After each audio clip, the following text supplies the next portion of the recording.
Well, only when I turn it up. Right now it's turned all the way down. Okay. So if you need me to turn it up, I can, but we turn it down while he's going because I'm just going to introduce him. Unless you just wanted to use his mic and trade off. To use his mic and then trade off might work well too. To use his... For introducing him. Just an idea. Hey everyone, welcome to the last session of the opening day.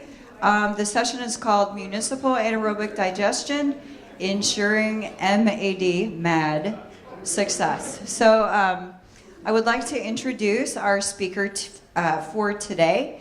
Douglas Renk is a biological commissioning engineer at BIOFerm Energy Systems. He received his master's degree in agricultural and biological engineering from the University of Florida and specializes in organics recovery and recycling systems. At BIOFerm, he is responsible for establishing process flow and operation protocols for organics management in small to industrial scale anaerobic digestion facilities. So thank you, and let's give a hand for Douglas. Yeah, that's pretty loud. Okay. I'm loud normally. All right. Hey, everybody. Yeah, it's good to be here. I'm going to try and keep this relevant and informative. It's the end of the day, and everybody wants to get on to cocktail hour or something after this. But anyway, yeah, I'm Doug. I work with BIOFerm Energy Systems. We're an anaerobic digestion biogas technology provider, but it's really relevant to everyone here and everyone who eats and has food waste and yard waste and any kind of organics that need to be processed. But I just want to get a real quick show of hands, everybody, just so I get a feel for everyone's level of interest. How many people are involved with government or policy in the group? That's a lot, okay. And any educators here today? Yeah, kind of. And are there any equipment or technology providers here? Not many nuts and bolts people. And anybody in the energy field at all? Okay. All right, well, there's a lot of topics to cover. I'm going to go through this as quickly as possible, and there's going to be plenty of time for specific questions later if anybody wants to corner me and get into some real detail on this. But I'm going to kind of go over the basics. I'm going to let you know about how energy component could fit in with food waste recovery and different types of material that's more conducive to this type of treatment, how it works with existing composting, and then some of the economics on people who really may be thinking that this could help their food recovery or composting operation, and how to run it. So I'm a nuts and bolts kind of person. I'm filling in for our CEO who couldn't make it today. So I kind of had to tweak the presentation a little bit to tailor it to my level of expertise, and I might defer to some of the more policy-driven aspects to this at some time. So this is the inverted pyramid that we've been looking at all day. But I like this version because it's put out by ILSR, if you know them, and they have a pretty strong mandate for local recovery, and they look at compost as a local resource and something that should be produced and stay within the community. And they also think that energy should stay in the community. But their version of this pyramid actually mentioned anaerobic digestion. So I particularly like that. So without getting into critiquing this, I wanted to quickly mention anaerobic digestion. For those who don't have a working knowledge of it, we're all carrying digesters around with us right now. And it's a natural process. It's old as the hills. It's some of the methanogens are older than photosynthesis. It's one of the most archaic type of plant or organisms on our planet. But basically, anaerobic digestion converts animals and vegetables into minerals. And through this pathway that's shown there, and it looks very much like consuming food and breaking it down into usable components, with the main focus on making an energy product that a hydrocarbon that can be burned and used as a natural gas substitute. Let me see. So real quickly, what do we feed our digesters? Really anything that's good for an animal, good for a human, is best for a digester, but it can also take off-spec food and out-of-date, expired food, mixed material. It can take soil paper, pizza boxes, things that are really tough to compost and get in. Can be pre-treated through an anaerobic phase. There are, I'm going to jump right to the minerals for nutrients and buffering capacity. In anaerobic digestion, all of the minerals are retained, in contrast to aerobic processes where nitrogen is lost. It's consistent through the material balance. It does change its nature from complex nitrogenous compounds into ammonium, but the same with everything. So all that really leaves the process is water vapor and carbon dioxide, some sulfides, and a little bit of and methane.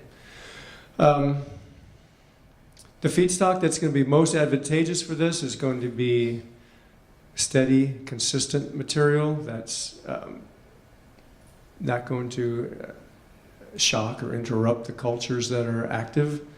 And a well-designed system can mitigate that and help create a stable environment for the biological consortia that's in there doing the work. And fresh, I say, is best, and I'll talk about that a little more later. And it says delivered is preferred. That has a lot to do with where it's sited and located, and there's been a lot of discussions today about collection and pickup. And so at BIOFerm, we collaborate with waste haulers and composters, any folks that want to add an energy component to their mix. Some material that's not going to be too good would have to be either pre-treated or sorted, would be material that contains a lot of inert material. If we're focusing on energy, which energy is our middle name here, we want material that can be fermented and converted into acetate and hydrogen and ultimately methane. So rocks, there's no energy in the water component. We want material that's not going to be abrasive on the handling equipment. So that all becomes ancillary equipment that I'm going to talk about here to preparing the material for AD.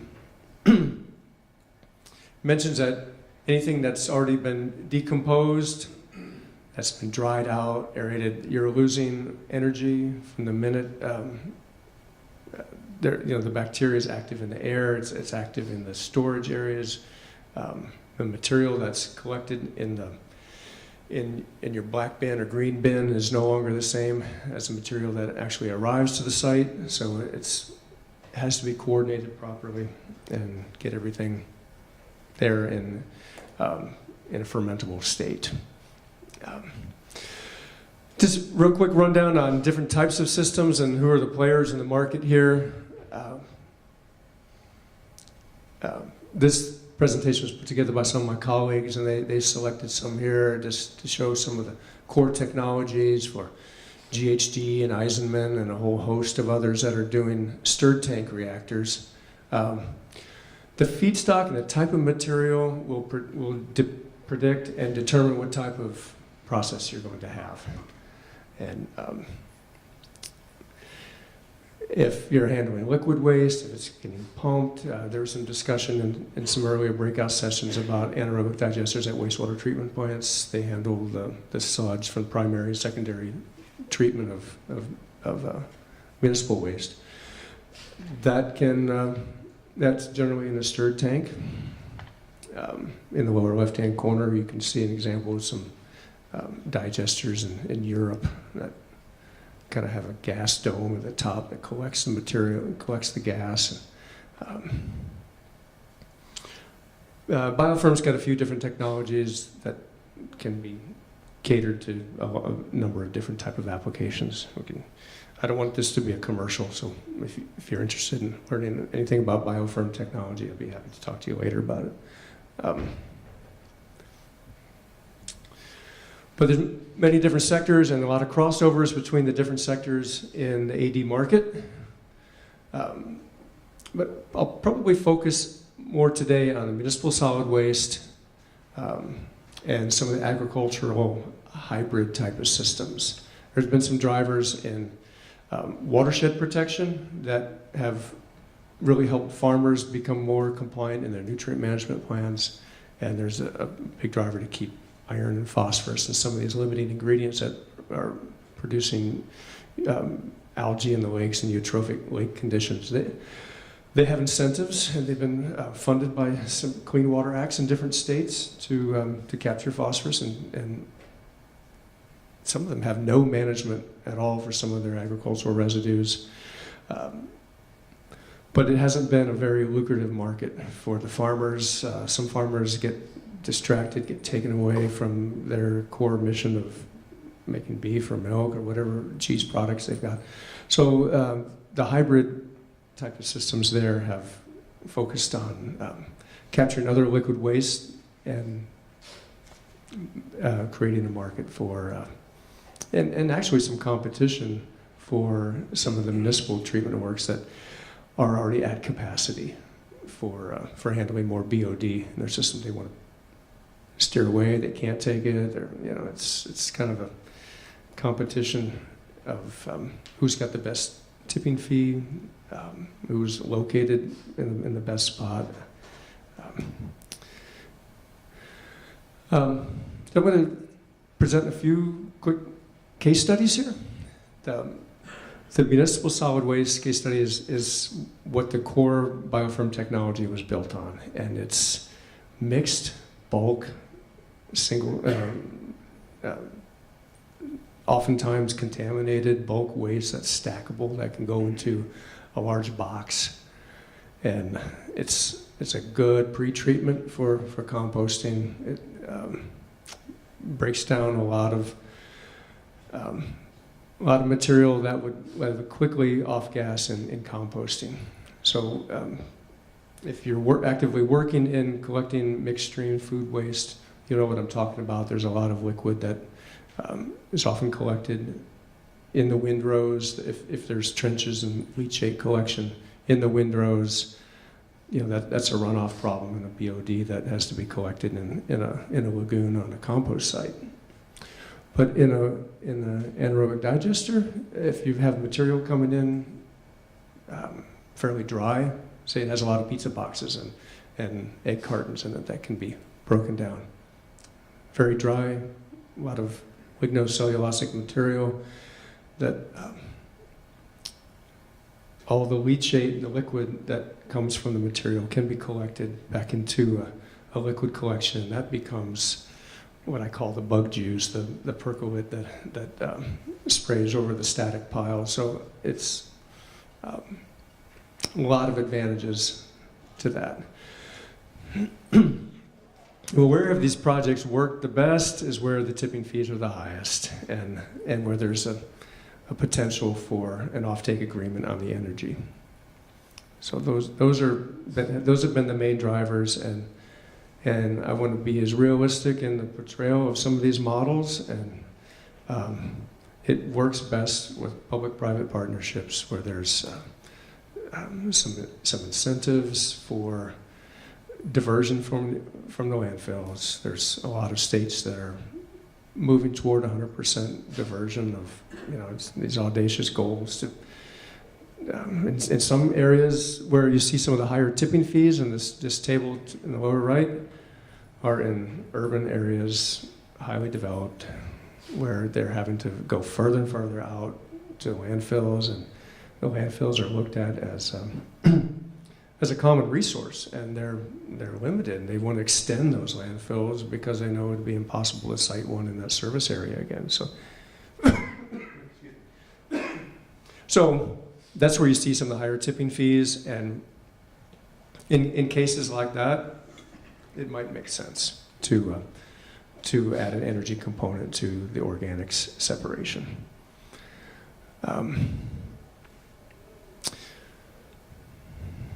This particular model here is showing 40,000 metric ton. This is based on a facility that BIOFerm is commissioning in Edmonton, Alberta right now. And they're large garage style. They're massive gas-tight chambers that can handle about 700 tons per week. So, you know, in a city of about 1 million people, that's phase one, and that's just a dent in the organics in the city of Edmonton. And their material there comes in all. They don't have any source separation. They're starting it at the University of Alberta, and they're at the ground level of beginning their education on how to best capture and sort and separate. And it's an uphill battle there, but they know through their, they've used drum composter, rotary drums and hydropulvers and different things to extract organic fractions in the past. Now their strategy is to put it all mixed into one of these type systems. And I think I've got some pictures down the line I'll point it out to you, and it's trash. But in their profile of the MSW, you'll see that there's 30-40% that's organic, that will be producing methane, and they have 2 Jenbacher gas engines that are going to make electricity. In the wastewater treatment industry, there's this is old technology. There's anaerobic phases that have been in wastewater treatment plants for some time. Some wastewater, this facility that in this case study is in Akron, Ohio. And you'll see question marks on some of these next to the CapEx, next to the OpEx and the payback, because it's not driven by that. It's driven by waste diversion or other incentives to environmental taxes and such. But at this facility in Akron, Ohio, they actually are producing a mill-organite type fertilizer from their sludge product. And BIOFerm was involved in 2 stages through a partner, Schmock, that's a stirred tank system. The first phase was back around 2004 or 5, and the last phase was in 2012. And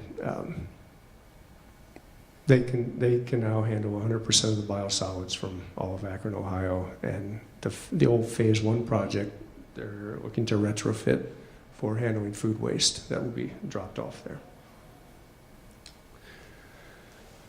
We mentioned the agricultural aspect. BIOFerm was involved in one of the largest dairies in Wisconsin, 9,000 cows put together to create electricity. And this was a strict agricultural model, and it never took off on the sales of the organics that they wanted. They actually received a very favorable energy purchase. They were getting 13 cents a kilowatt hour for every kWh that went out of there, and it paid the bills, but it was kind of a break-even situation. They were in the black, only about $200,000 a year, and you look at the payback on that on a $7 million investment. It's hard to get investors motivated with that kind of return. So trying to find a value in marketing the compost products, and there's other groups in the Midwest that have done really well with that. I don't know if you know Purple Cow Organics, if they're on the shelf everywhere, and they get $14, $15 for a 5 to 8 quart bag, and and they have a high-quality product. This particular project started off with ambitions like that, and that never came to fruition. So. But this plant was recently sold for $8.1 million, and it's because the new developers are looking to put that gas into the pipeline for low carbon fuel standard in renewable fuel standards in California and other states that are part of that program for transportation fuel. If anyone's not privy to that, that's been a big driver for our group to condition gas for for pipeline injection or for putting directly compressing into natural gas vehicles, and this goes back to George W. Bush with the State of the Union address talking about switchgrass and cellulosic ethanol. There's a second generation ethanol that the technology was dragging, and cellulosic sources of biogas that can become transportation fuel are quickly picking up the slack for that program that never got off the ground. So,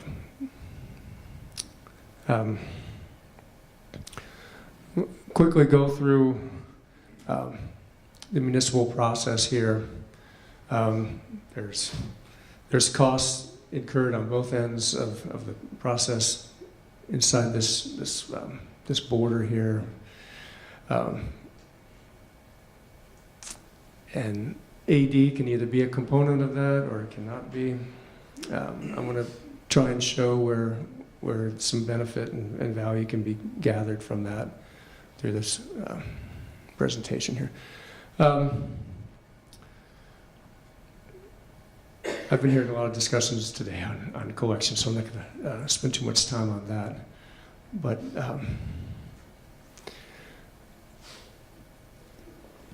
the facilities that BIOFerm has done in Europe using multiple streams of organic collections, highly contaminated, a lot of plastics, glass, leather, you name it. A lot of, if the wine's in the bottle, they'll throw the entire wine bottle in. That's just, it all gets in the mix. But that material, I'm going to move on because we talked about some of this earlier about distance to hauling and siting the location.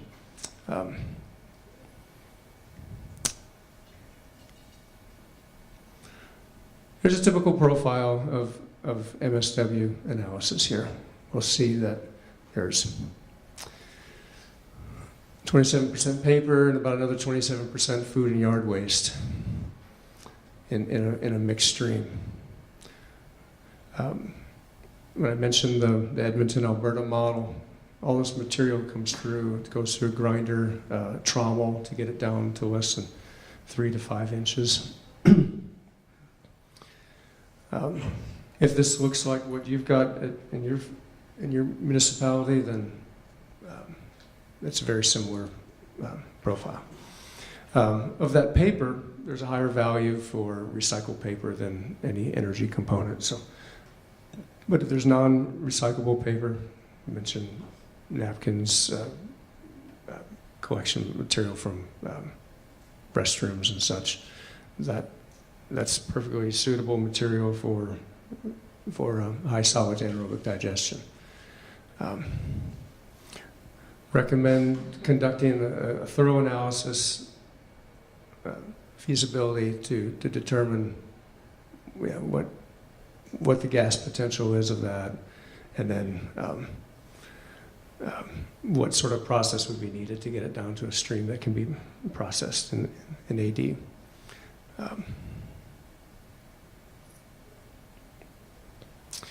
So I'm going to talk about ways to remove debris from the organics before it goes into the AD process and then after.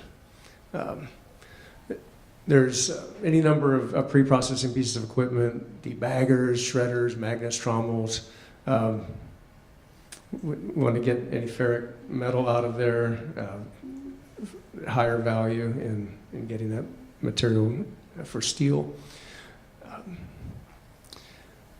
In some cases, it's pulped and shredded and gets down to very fine material, and you can separate it using gravity in a liquid stream, glass and grit, and a lot of things will settle to the bottom. Plastics will float to the top, and a lot of the organics will go through the middle. That's one method of doing that.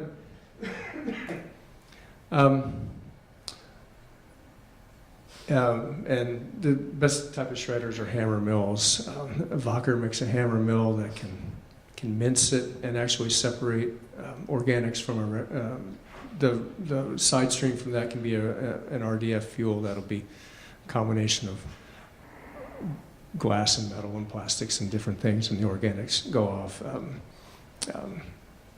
Sear drum, Dano drum, there's just a lot of different types of pre-processing equipment in terms of shredders.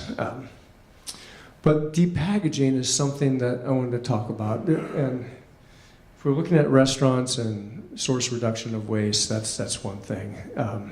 But depackaging has become very popular because it's one way that we can meet that second level of feeding animals. If there's off-spec food in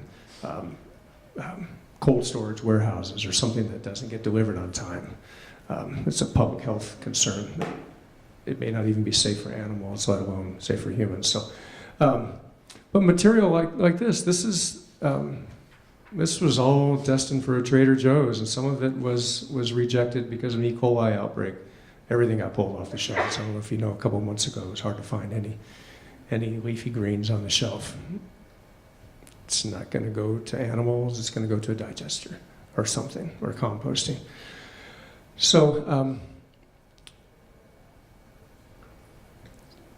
the magnitude of this on a large scale is just hard for some people to wrap their mind around. It's not just a restaurant or a cafeteria or a single type of institution.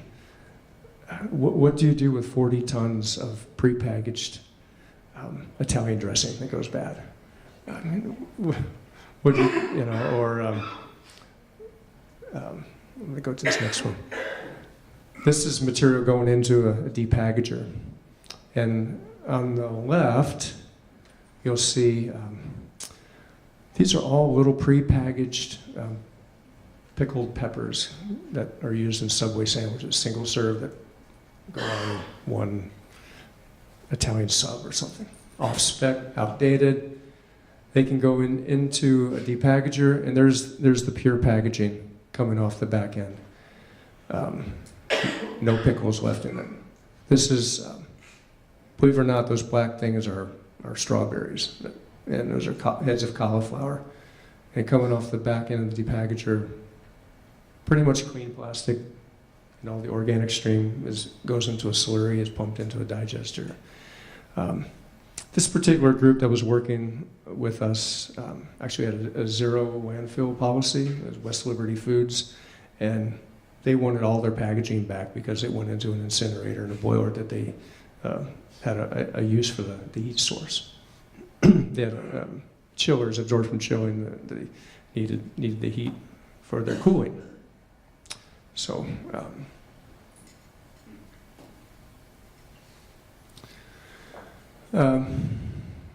these are 3 digester considerations that BIOFerm can offer and to think about. Different types of material and having the right technology for the right stuff.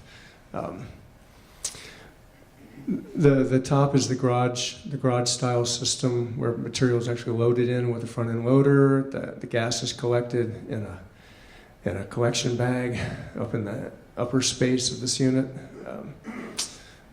This is a stirred tank system that has a plug flow reactor. And then some lower solids separation afterwards.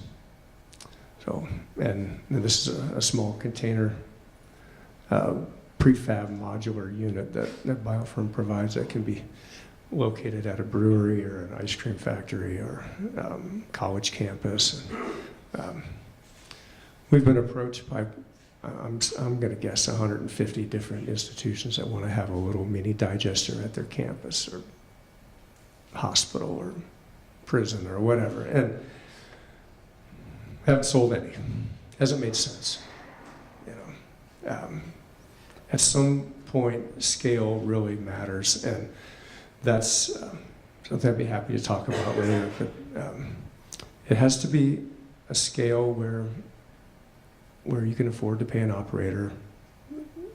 You can automate just so much, and it has to be located in a place that where odors can be managed, the material can be received. Haven't found a college campus that wants to do that, even off within a mile from the campus. So, I mean, we've talked to. Anyway, it works at some ag research stations. There have been some projects that have gone forward. UW Oshkosh is probably the only college campus that we've worked with actually has a digester right in the middle of their campus. And that one's been going for 5-6 years, and there's businesses all around, and nursing home, and another technical college. And they've been able to do that because they have an enclosed receiving area under negative air with biofilters and air control, and it's working. So. I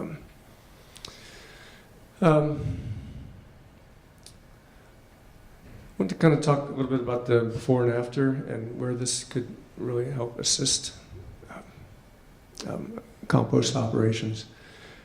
A lot of material coming in can attract vectors, flies, birds, rats, a lot of things that you don't want to compost in your backyard.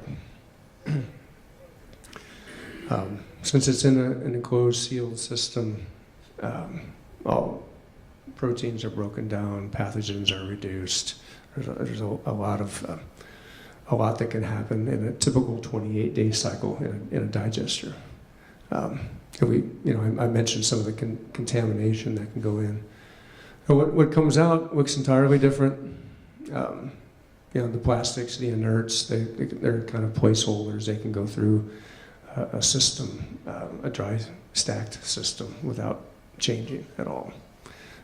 You could throw a bicycle in there, you could throw whatever, and it takes up space, doesn't make gas, but it won't hurt the system. This little montage here actually shows how material can be, all the inerts and the contaminants can be removed after the digestion process. So this is a facility outside the city of Dresden, old East Germany. And this material has been collected for a week, and at a MRF, I guess, basically, in the town of Dresden. It was taken out to this compost site, and they built a 6 garage bay digester inside this green building, and outside they have a gore covered compost for post-treatment. So what would stay in 28 days in the digester would stay about 2 to 3 weeks in the gore system, and that's to meet the pathogen reduction requirements, and there's a lot of strict temperature monitoring. But there's also a lot of ammonia, a lot of sulfides, a lot of coming out of an anaerobic environment. It has to be turned into a stable product.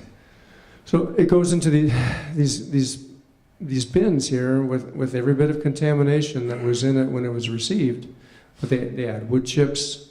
They even add, this is some material that was separated after the composting process. And it makes great bulking material for aeration. These static piles are aerated, a lot of wind going up through the bottom. You can see the aeration equipment in the back. So it's a positive airflow.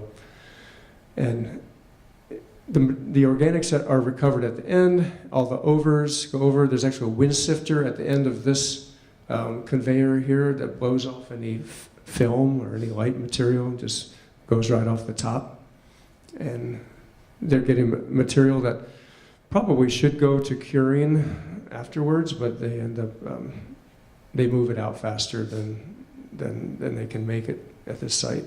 There were landscapers and gardeners coming out to get it right off the pile that was coming off the sifter and trommel screen.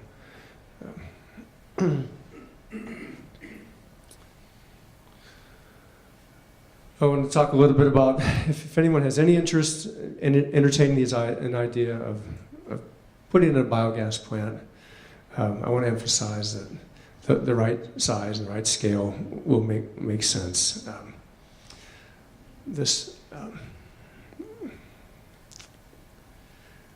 You may want to have it large enough to expand, but if you can build a system that is expandable, that's probably the best way to go. And this is both at Akron and Edmonton. All those projects are made to be expandable and to work with seasonal fluctuations.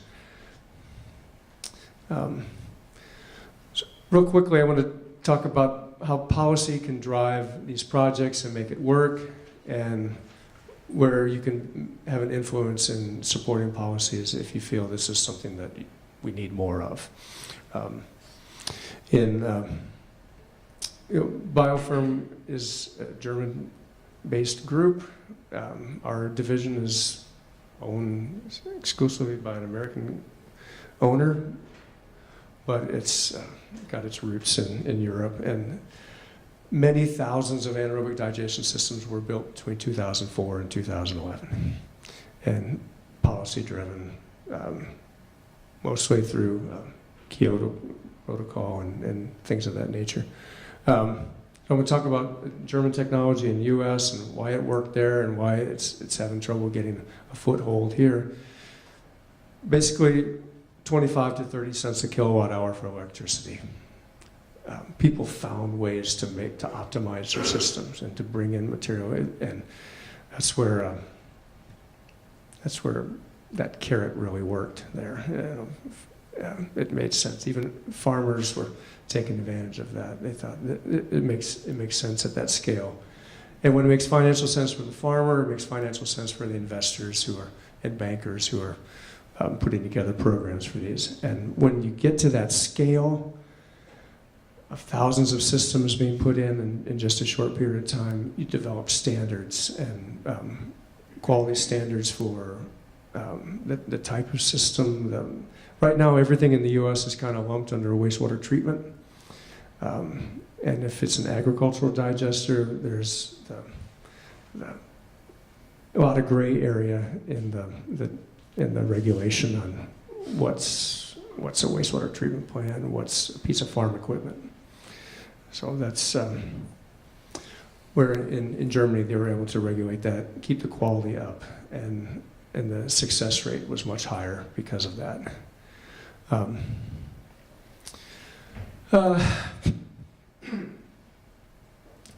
In Germany, there was a strong push for energy crops. Where in the United States, we have corn ethanol, and in Germany and Poland and Czech Republic, there's corn biogas. So they had an infrastructure for natural gas where it made sense for CNG and electricity from energy crops. And doing a complete life cycle analysis, there's actually a more favorable return on fossil fuel inputs versus what you really get out of it.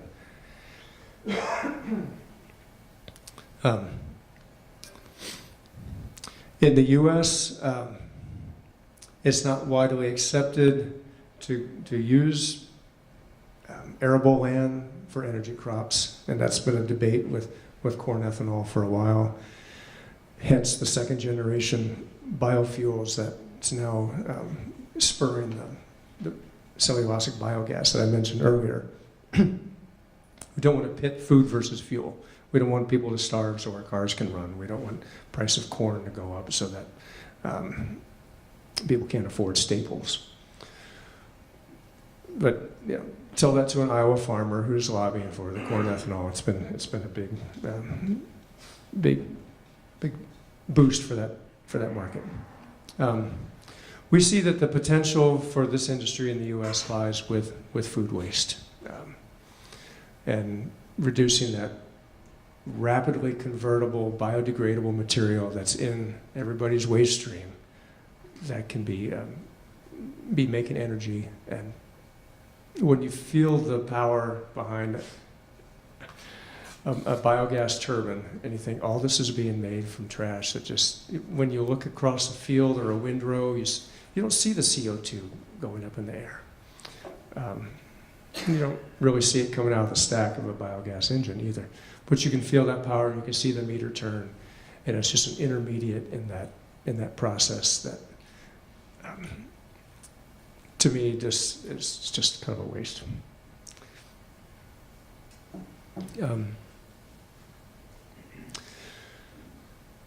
So I don't know if everybody's going to get a copy of this to take home. I don't want to spend a whole lot of time on the payback, but this chart to the left with a lot of German on it kind of shows all the new capital investment in biogas between 2005 and 2011, and this is kind of the new additional plants in the U.S. during the same period of time.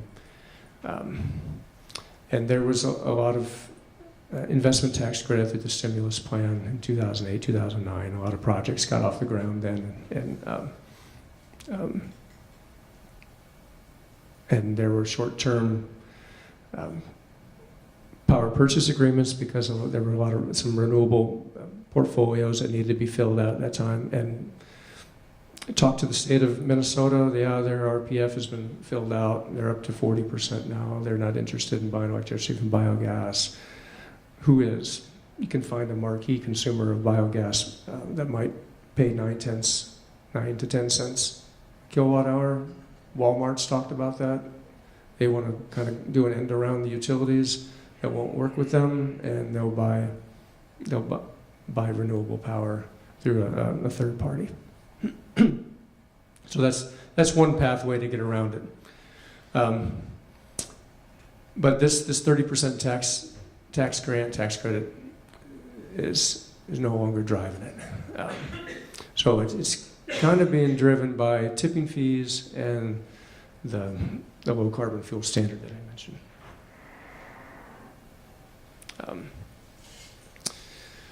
And this slide here talks about the long-term feed-in tariffs in Europe compared to the U.S. There's a lot of anaerobic digesters in the Midwest that are dormant right now, and there are investors coming in and buying them up, and even paying out the rest of the tariff just to get a facility that's actually making cellulosic gas that can earn upwards of $25, $30 an MMBTU when all the environmental attributes are taken into account. And just to give you an idea, the rack price at the Henry's Hub is probably what, $6 an MMBTU right now, and up from about $3.50 a couple years ago. So that gets investors excited. They'll buy distressed or stranded gas sources, and they're making their money buying these facilities, pennies on the dollar in some cases.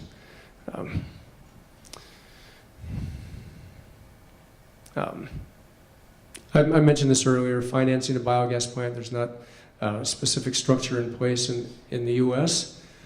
If anyone out there is a specialist in that field, correct me. But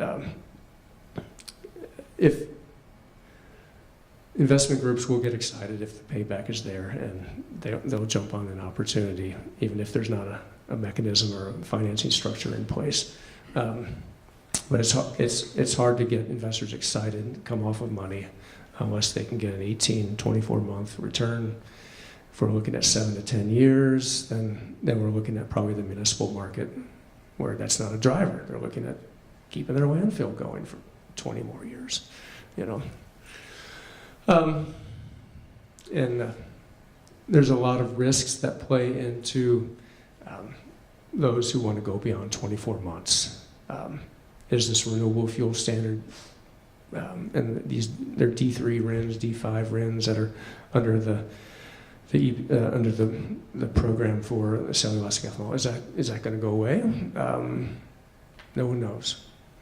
you know, anybody has any insight on that, I'd be glad to hear it. But don't see it going away in the next 2 to 3 years, but 5 to 7 years from now, it's anyone's guess. Difference between the European model and the U.S. in permitting. I think I mentioned that a little bit earlier about difference between agricultural and a commercial facility, and if it's going to be located in a sensitive area, then we have to take into all those factors. But I'd be happy to talk about any of these decision-making objectives here. That you know, the best thing I can say is get some good advice. Talk to someone who's been down that road, and spend the money on a good feasibility study to look at what you're getting and what the long-term benefits, and go from there. So I don't know if there's any time for any questions. All right. But Thank you, Douglas. Do we have any questions? Because this is a throwable microphone, so there's no props or plays, but questions, you're getting this chucked at you. It makes it fun. Do you have any municipal wastewater plants that have plug flow food digesters anywhere in the world? what in the world? Plug flow, because they're usually, municipal has continuous mix generally. Right. Well, the one case study that I showed was combined plug flow and a stir tank setup, and that's in Akron, and they are retrofitting the phase 1 project to accept food waste. So the combined system, and the combined system offers some stability and a good recycle, and a good way to separate some of the fibers and after the first stage, and send some of the soluble material to the second stage, so that one of the reasons to go through for a plug flow is it's simple. I don't know of any pure plug flows. They're usually kind of a modified, either pumped or a stirred plug flow. But the concept of a plug flow is really material. Every time something comes in, something goes out the other end, and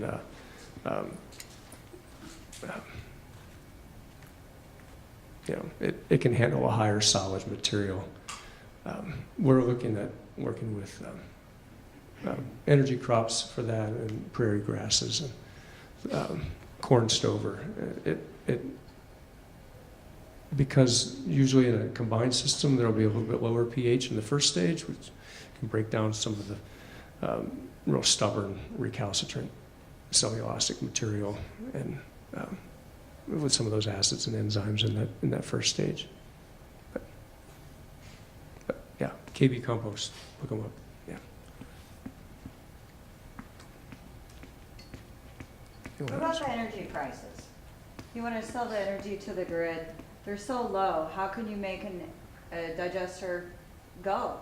I mean, with the energy prices that you get from the big energy companies, how do you get those prices up so people can operate these?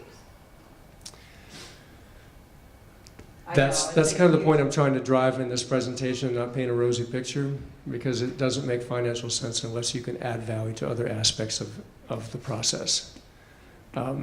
If you can say, well, we don't have to build another compost site because we're increasing our throughput on this compost site with our pretreatment through AD, that makes sense. Okay, we've prevented that capital investment of trying to permit and locate another facility. That might make sense. If you can capture the nutrients, there's a lot of digesters at the municipal stage that are capturing struvite and other nutrients that they're crystallizing and making into a really nice, marketable product. And that's been an addition. There's a lot of ammonium and orthophosphates that come off of an anaerobic phase that make these crystals that are going into products on the shelf, and they're getting top dollar for that. That's one. If you can find a marquee buyer of your electricity, I mentioned Walmart.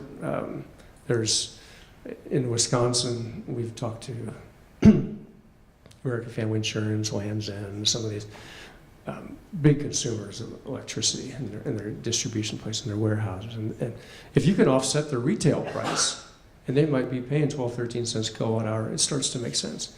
But the PURPA rates through the that the grid is required to pay 3.5, 4 cents a kilowatt hour, it'll never make sense. But that's the goal, to work with those who have these external drivers and find ways to do that. And if you can co-locate it on site with a large consumer, it could be a food processor, American Crystal Sugar in Minnesota. That's what they're doing right now. They're looking to take some of the residues from an ethanol mash from their waste beets and put it into a digester to make natural gas to go into the pipeline. But the electricity from gas, like I mentioned earlier, if there's a policymaker who can tell me why solar is more attractive to a utility company, I'd like to hear it. I have a hunch. I think I know why, but I think there's a certain intermittency in solar and wind that utilities like, because they can keep their baseload power going continuously. And biogas competes with baseload power. It's 24/7.